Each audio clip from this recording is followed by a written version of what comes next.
You got the whole day off?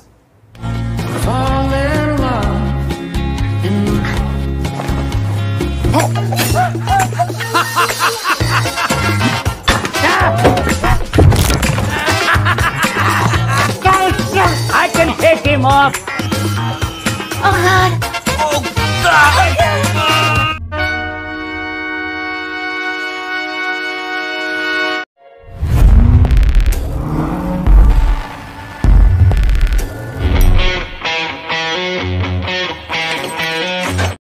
Di awal film, kita diperlihatkan seorang laki-laki yang berada di balik jeruji. Tiba-tiba saja petugas kepolisian langsung datang ke selnya untuk memberikan informasi. Laki-laki inilah yang bernama Wolf. Dia terjatuh di atas ranjang karena kaget ada petugas yang datang, mengatakan kepada Wolf bahwa dia telah dibayar uang jaminannya, besok bisa bebas. Kemudian di sisi lain kita diperlihatkan seorang laki-laki yang bermain dingdong. Dia yang terus saja frustasi karena mengalami kekalahan. Dialah yang bernama Gosi, ahli berjudi tapi tidak pernah menang. Jadi uangnya terus saja boncos. Tiba-tiba saja Wolf, temannya yang ada di penjara, langsung menghubunginya untuk menjemputnya besok. Wolf, how's it hanging, man? Pick me up in the morning. I got you, bro. Kemudian kita akan beralih di sisi yang lain. Seorang penjual donat baru saja mendapatkan seorang pelanggan wanita. Tiba-tiba saja wanita ini dengan keadaan sakau. Dia meminta sesuatu yang lebih kuat dari donat, memberikan sebuah kode kepada pemilik toko untuk memberikan sesuatu yang lebih enak dan oleng di kepala wanita. Kemudian wanita tersebut langsung mengeluarkan uang di dalam teteknya. Maka pemilik toko pun langsung mengerti bahwa dia ingin mendapatkan narkoboy. Namun ini adalah jebakan. Here, Godson. You're under arrest. Oh no, this is not happening. This is happening. I'm sorry, my boss will be so disappointed. These yours? Sungguh tanpa diduga, seorang wanita yang bernama Harper adalah polisi yang sedang mengintai. Dia langsung memaksa kepada pemilik toko untuk mengungkap siapakah bandar narkoboy yang menjadi pemasoknya. Fyodor Grimm, he runs all this. Setelah mendapatkan semua informasi di mana bandar terbesar bernama Fyodor Grimm, namun atasan mengatakan kepada Harper bahwa dia telah bertindak sendiri dan ini sangatlah beresiko sekali. Sampai-sampai mereka berdua pun langsung adu cekcok. Namun Harper dengan kelas kepala, dia akan menangkap Fyodor. With or without your permission. God damn millennials. Singkat cerita, keesokan harinya, Guse yang telah bertemu dengan Wolf di depan penjara langsung menjemputnya dengan mobil antik untuk bisa berjalan-jalan menghirup dunia segar. Entah apa yang telah terjadi, siapakah yang telah memberikan jaminan kepada Wolf sehingga dia bisa keluar. Sebelum sampai ke rumah, Guse mampir terlebih dahulu ke pom bensin untuk mengisi bahan bakar. Dia mengambil paksa dari milik orang lain untuk bisa mengisinya ke dalam mobilnya. Namun perbincangan belum selesai antara Wolf dan Guse. Wolf mengatakan bahwa Guse masih mempunyai hutang yang sangat besar, dia pun harus membayarnya segera. Kemudian Guse yang sekarang sedang terhimpit, dia pun masuk ke dalam minimarket, memesan roti kepada sang pemilik toko. Namun ternyata Guse mempunyai niat yang lain untuk membegal. Holding me up at knife point? Oh. You want me to fuck you up?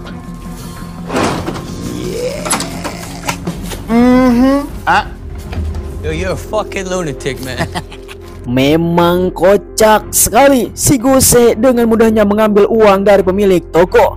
Namun di mana Wolf telah mendapatkan sebuah panggilan telepon dari seorang laki-laki misterius. Dialah bandar narkoboy yang selalu dicari oleh semua orang. Memberikan tugas kepada Wolf karena sudah membebaskannya. Dia pun akan diberi upah $100.000. Dialah sang bos mafia bernama Fyodor Grimm. Fyodor Grimm was the biggest gangster in Vegas. 100 man. Hampir saja si pemilik toko telah menembak mereka berdua. Untungnya telah sampai di suatu tempat. Kemudian di mana Wolf mengatakan kepada Guse untuk mengambil tugas tersebut dan syarat-syaratnya kepada Fyodor supaya dia bisa mendapatkan sebuah misi. Karena Wolf akan menuju ke suatu tempat terlebih dahulu. Namun menunggu seseorang, dia pun malah bermain judi dan kehabisan uang. Sampai-sampai tertidur, tiba-tiba saja seseorang membangunkannya untuk memberikan misi. Are you the wolf? No. But I was sent here on behalf of Wolf. Then I guess this is for you. Sungguh tanpa diduga seorang bocah langsung memberikan satu buah tas, mengatakan bahwa dia dari bos Fyodor untuk bisa memberikan sebuah misi. Namun Guse malah mengoceh. Sharks don't hunt people, dum-dum. Bleeding. Now, if a shark smells you, Get lost. Setelah mendapatkan satu buah tas dari seseorang, di mana Guse langsung membuka tas tersebut. Apa yang akan dilakukan dalam misinya? Satu obat penenang dalam suntikan telah tersedia. Dia pun langsung mendapatkan sebuah pesan di dalam tas tersebut. Dia harus mengunjungi seseorang dan membawanya dengan hidup-hidup dengan nomor rumah 506 Paradise Road. Apa yang telah dilakukannya? Di sisi lain, di mana 506 ini adalah rumahnya Harper yang sedang dikunjungi oleh Wolf. Hey, Harper. you're locked up. Oh, sekarang kita mengetahui ternyata Fyodor ingin menangkap si Harper hidup-hidup karena Harper seorang polisi akan menangkap Fyodor. Namun ternyata hubungan Harper bersama Wolf yang sudah sekian lama seperti cinta bersemi kembali. Sebelum menjalankan aksinya, Guse langsung bertemu dengan teman lamanya. Dialah seorang yang bernama Elliot. Mengatakan kepada Elliot untuk bisa menjalankan sebuah misi dengan bayaran yang cukup lumayan, dan kita akan bisa membaginya sambil menunggu Wolf pulang. What's the mission? Just gotta grab a guy. Yeah, they're all bad guys. Guse langsung menjelaskan misi yang akan dilakukannya, yaitu menangkap seseorang dengan secara hidup-hidup. Kita akan melakukan hal yang baik-baik saja dan akan menangkap beberapa penjahat yang telah meresahkan masyarakat. Sehingga Elliot pun langsung setuju karena bayarannya pun cukup lumayan. Namun Elliot mengatakan dia akan mengajak seseorang untuk bisa melancarkan misi, yaitu seorang penembak jitu. Salute. What the fuck is this shit? Is this raps? Sedangkan di sisi lain, di mana Wolf masih bertemu dengan Harper. Sudah sekian lama mereka tidak bertemu, akhirnya Wolf lupa waktu dengan misi tersebut. Sampai pada akhirnya mereka berdua langsung adu gabret. You got the whole day off? Singkat cerita, Guse yang terus saja menunggu kedatangan Wolf, tapi dia tidak kunjung datang. Malah temannya Elliot, dia membawa seorang kakek-kakek yang katanya itu adalah penembak jitu. Mereka pun langsung melancarkan aksinya tanpa Wolf. Kemudian tanpa disadari oleh mereka, ternyata rumah yang akan dimasukinya terdapat seorang bangsat yang baru saja masuk melalui jendela. Namun sampai saat ini Wolf yang masih melakukan cocok tanam tidak sadar dengan misinya. Kemudian di lantai bawah terlihat seseorang yang sangat misterius yang akan membobol rumah ini. Mendengar ada seseorang yang akan masuk lagi ke rumah, seorang bangsat pun telah bersiap siaga untuk meringkusnya. Disinilah mengira bahwa si bangsat ini adalah pemilik rumah. Holy shit! Bitch.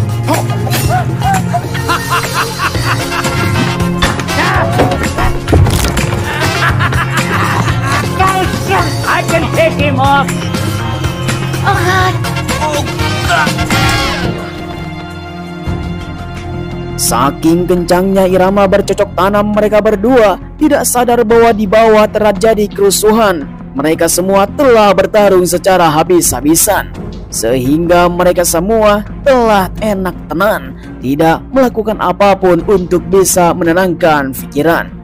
Sehingga di bawah sana di lantai 1, di mana Guse sedang melakukan peringkusan terhadap seseorang, diduga itu adalah orang yang menjadi targetnya.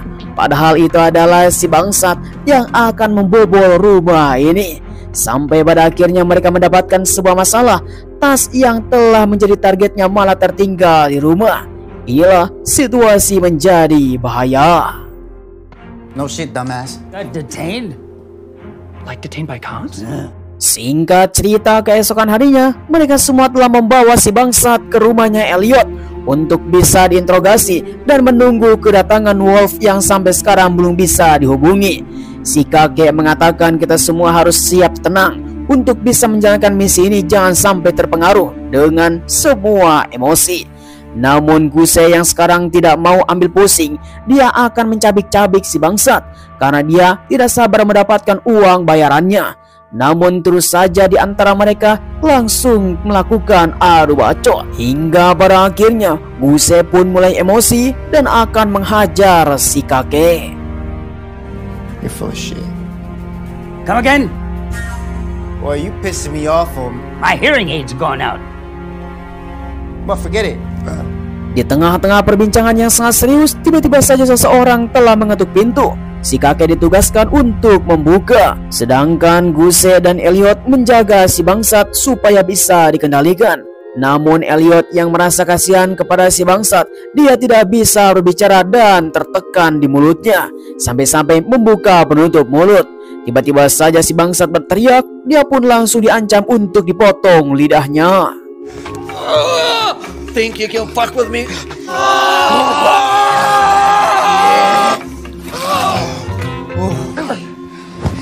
Oh shit. Shit.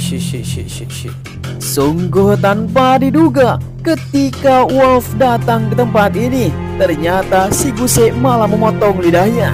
Dia mengatakan orang ini adalah Fyodor, orang yang telah memberikan uang $100.000 untuk bisa menangkap seseorang.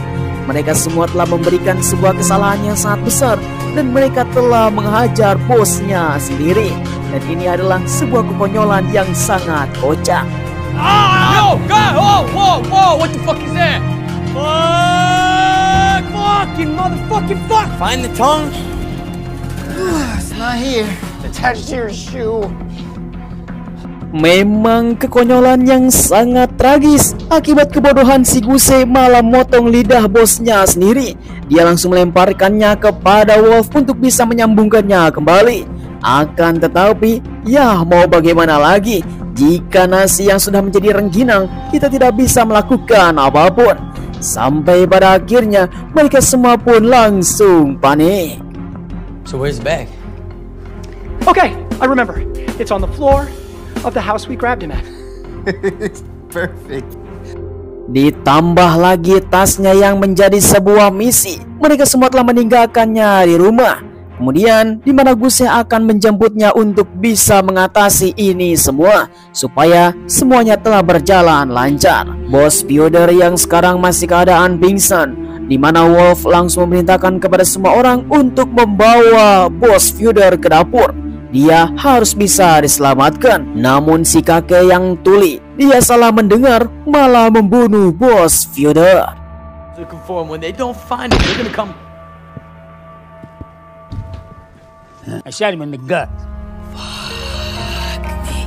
Sedangkan di sisi lain, kita akan diperlihatkan bahwa Guse akan kembali ke rumah Harper yang diduga dia tidak mengetahui siapakah pemilik rumah ini. Dengan tanpa basa-basi, di mana Guse langsung masuk ke dalam rumah tersebut untuk mengambil tasnya. Namun dia masih mencari. Ketika dilihat-lihat ternyata tasnya sudah terbuka.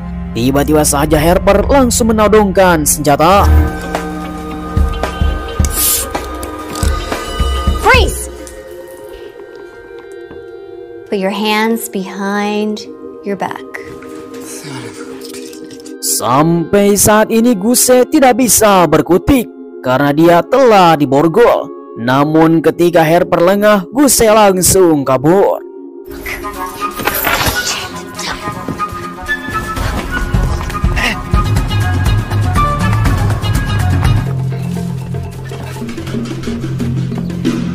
Sungguh sangat disayangkan, Harper yang tidak bisa mengejar Guse terus berlari.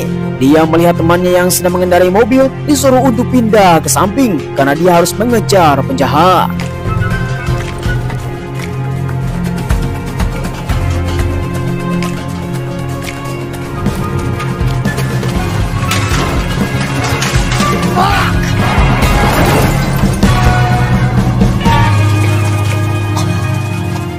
Cops have insurance, right? Sial sekali, di mana Harper tidak bisa menangkap Guse. Dia pun terus saja marah-marah. Namun dia melihat seseorang telah meninggalkan dompetnya di bawah meja. Dan ini menjadi sebuah informasi untuk bisa mendapatkan alamat siapakah orang tersebut. Whoa! Whoa! Whoa! Whoa! Someone was knocking. Goose. Goose! Selang beberapa lama kemudian, akhirnya Guse telah masuk lewat jendela. Dia yang sudah capek telah dikejar-kejar oleh Harper. Kemudian tiba-tiba saja si kakek yang telah menemukan sebuah dompet dari Fyodor. Ternyata itu adalah bukan Fyodor. Mungkin saja Fyodor mempunyai sebuah kembaran dan ini adalah adiknya Fyodor. Twins. How's that good news? Situasi pun semakin gawat karena mereka semua mengira bahwa Fyodor masih hidup. Kalau tidak menindak, pastinya mereka dalam situasi yang sangat mencekam. Bos mafia Fyodor pastinya akan memburu mereka sampai ke ujung dunia. Hingga pada akhirnya di sini mereka langsung kedatangan tamu seseorang. Do it.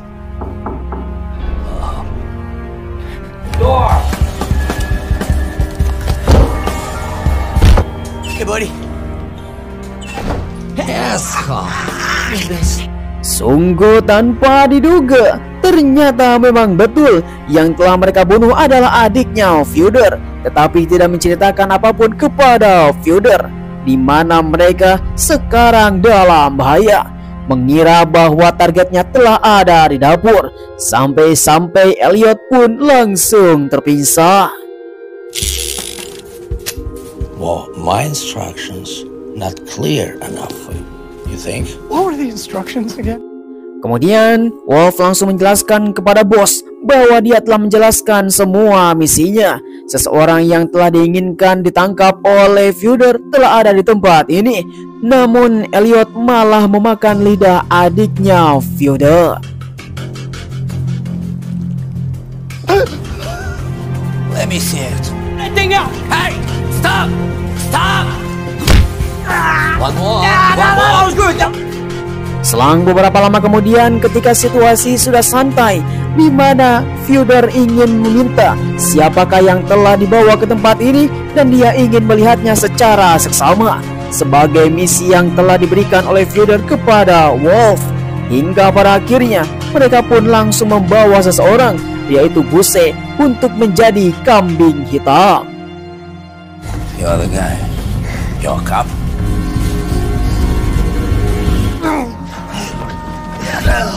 Sungguh situasi pun menjadi kacau, di mana si Guse menjadi kambing hitam supaya Fyodor bisa tetap tenang.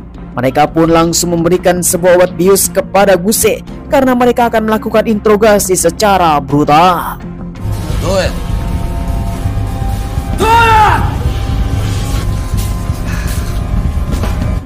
Time up. Setelah mengikat Guse di atas kursi, di mana mereka semua kedatangan si kakek yang telah dari dapur. Mereka pun langsung mengatakan si kakek meminta maaf kepada Fyodor bahwa adiknya telah dibunuh oleh dirinya. Sampai-sampai mereka pun langsung kacau. Fuck you up, you fucking asshole!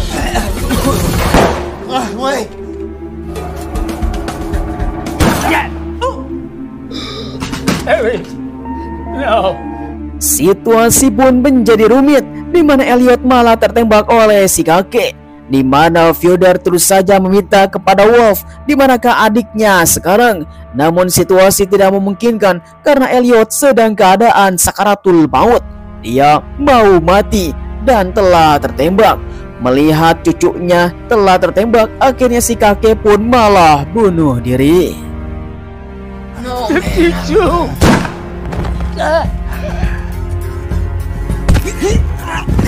where's here? Yeah, no, I remember.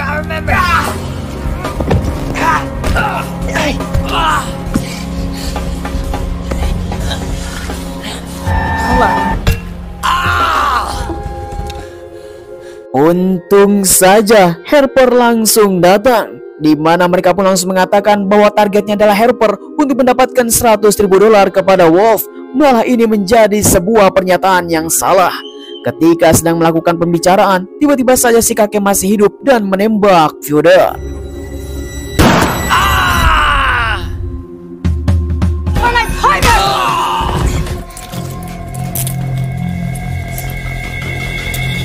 Sungguh kesempatan yang sangat jitu, di mana Harper menghajar Fyodor sampai pingsan.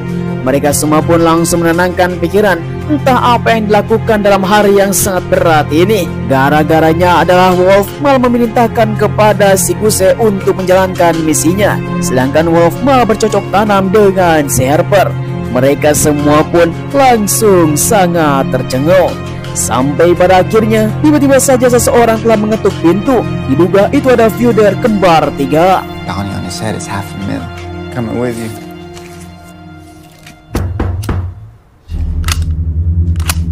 Maybe the twins have a triplet.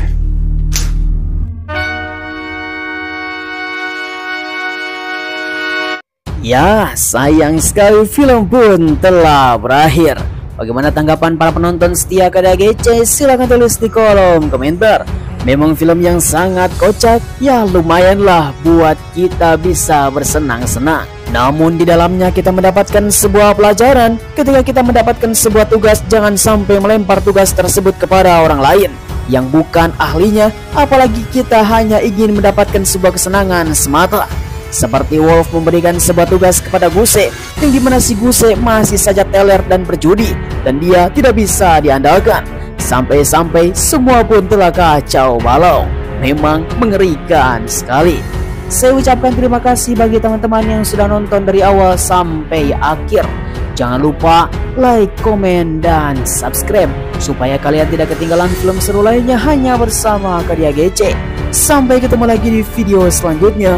Terima kasih. Bye-bye.